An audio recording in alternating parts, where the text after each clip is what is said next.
মা, আজ আবার একটা সম্বন্ধ এসেছিল। তারপর আমাকে দেখে পছন্দ করেনি। ওরা বলেছে মেয়েটা একটু বেশি কালো। এত পড়াশোনা করে কি হবে? আগে তো বিয়ে হতে হবে। মানুষ যা বলবে বলতে দে, তুই নিজের স্বপ্নটা পূরণ কর। একদিন পাত্রপক্ষ আসে। হঠাৎ মেহরিনদের বাড়িতে এসে তারা কানাকানি বলতে থাকে। মেয়েটা দেখতে তো তেমন ফর্সা নয়। পাত্র চুপচাপ থাকে। শেষে তারা চলে যায়। মা, আমার কি কোনো দোষ আছে? না মা, তোর দোষ শুধু একটাই, তুই এমন সমাজে জন্মেছিস যেখানে মানুষ চরিত্রের আগে গায়ের রং দেখে। বিয়ে আমার জীবনের একমাত্র লক্ষ্য নয়। মেহরিন শিক্ষকতার পরীক্ষা দেয়, দিনরাত পড়াশোনা করে। অবশেষে সে চাকরি পেয়ে যায়।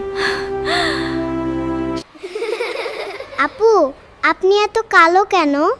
আমি কালো, তুমি ফর্সা, তো আমরা দুজনেই আল্লাহর সৃষ্টি, তাই না? চিন্তা করবেন না, সব ঠিক হয়ে যাবে। কয়েক বছর পর মেহরিন এখন এলাকার সবার প্রিয় শিক্ষক।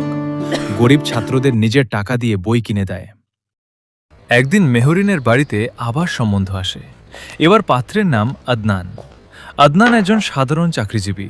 তার মা মেহরিনকে দেখে বলেন, মেয়েটা দেখতে কেমন? আদনান শান্তভাবে উত্তর দেয়, আমি তার গায়ের রং দেখতে আসিনি, আমি দেখতে এসেছি সে কেমন মানুষ।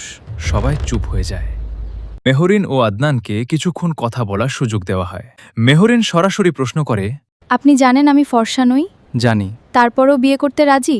মানুষের রং তো কয়েক বছর পর বদলে যাবে, কিন্তু চরিত্র যদি ভালো হয় সেটা সারা জীবন থাকে।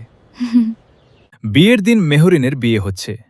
যে মানুষগুলো একসময় বলেছিল এই মেয়ের বিয়ে হবে না, তারাই আজ বিয়েতে এসেছে।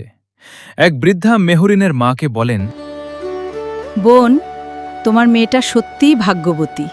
না, আমার মেয়ে ভাগ্যবান নয়, আমার মেয়ে নিজের যোগ্যতায় মানুষের সম্মান অর্জন করেছে। কিছুদিন পর আদনান মেহরিনকে নিয়ে সেই স্কুলে যায়। মেহরিনের ছাত্ররা তাকে ফুল দিয়ে স্বাগত জানাচ্ছে। ম্যাডাম, আপনি না থাকলে আমি আজ পড়াশোনা করতে পারতাম না।